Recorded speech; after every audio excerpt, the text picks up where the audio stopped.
Welcome back in my miniature painting hobby area.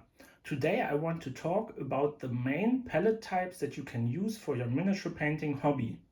So I've got four different palettes here, and I want to explain what are the pros and cons for these palettes. So the first one, in my opinion, with which you can start out is the dry palette. So the dry palette has the advantage, like here the Citadel one, it's a coated paper that doesn't dry the paint up as much as if you would use normal paper. And if you have finished one of the sides, you can just throw it away, and then you've got a new palette where you can continue. And you can buy these blocks, for example, are from Citadel, and you just buy one of these blocks, and I think there's 50 of these palettes in it, and you can just use them and afterwards throw it away. So the other way that you can use is tiles. This is a tile just from the hardware store, and this tile must be also coated so that it doesn't have open pores. And it holds the moisture also very well because it doesn't suck the moisture out of the paint. And here is the advantage that you can just wash it with warm water, and it always looks nice like this. You can reuse it. You doesn't have to buy a palette, and yeah, it's very cheap. Even if you ask nicely in the hardware store, you can perhaps get a sample or a broken tile, and then perhaps it costs you nothing. And the other thing I have here is, and I wanted to show you before I assemble it, this is a wet palette. In this case, it's a red grass red palette, but there are also other red palettes out there, like for example, the Army Painter has a red palette, and also there are some bigger red palettes that are used for normal painting, which painters will use, but you of course can abuse them for our hobby. So this is a red grass palette, and the nice thing is it comes with this pre-cut papers. You can buy them in these packages, and for me it's quite handy because I just buy a pack of this. I think there's also a 50 in it, and you just have it pre-cut available. I think the Army Painter does it in the same way. Otherwise, you can even build a wet palette for very cheap if you just take a sponge and some parchment paper. But that doesn't have to be coated, so it must be that type of kitchen paper where the water can soak through. So, and if you now take it and put it here on the palette, then the sponge, you have to perhaps hold it one moment so it doesn't curl up here. But now the water will seep through this paper, and I've got here some small bottles that I found in a store for quite cheap. And if the sponge dries out, I can just add a few drops of water while I'm going and keep the sponge moist. And this palette will keep your paints very consistent, and you can use the paints a long time. So if I, for example, put a drop of paint on here, and that's the other thing that you can do. If you let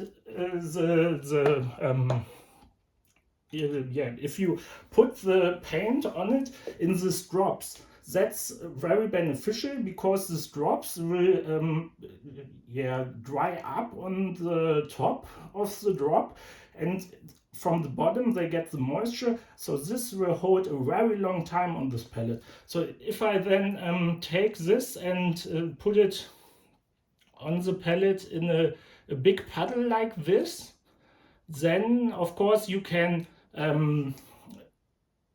define how much water you want in the paint. You can quite easily thin the paint down to the consistency you want by spreading it so it gets moisture from the bottom. The other thing is, if you have it like this, the paint is much more prone to separation, so the medium of the paint will separate much more easily than when you have it in a puddle like this. That's perhaps a tip for using this type of palette. And yeah, you can also very well use this type of palette to mixing the paints, and then you've got the mixed paint available for a little time. So if you make a mistake later on, you can come back and use the mixed paint to correct your mistakes. So in my opinion, the dry palettes are good for the start if you want to start cheap, but if you progress or just want to start in a very good way, I would suggest buy a wet palette or build one for yourself. It's in my opinion like a must-have in this hobby. And then the other thing I fear, this is a thing that's quite new in the hobby, that very much channels feature in the last time. It's a dry palette, and I've just built this one out of the top from the Redgers wet palette and put some styrofoam in it. That fits quite nicely here and is flush.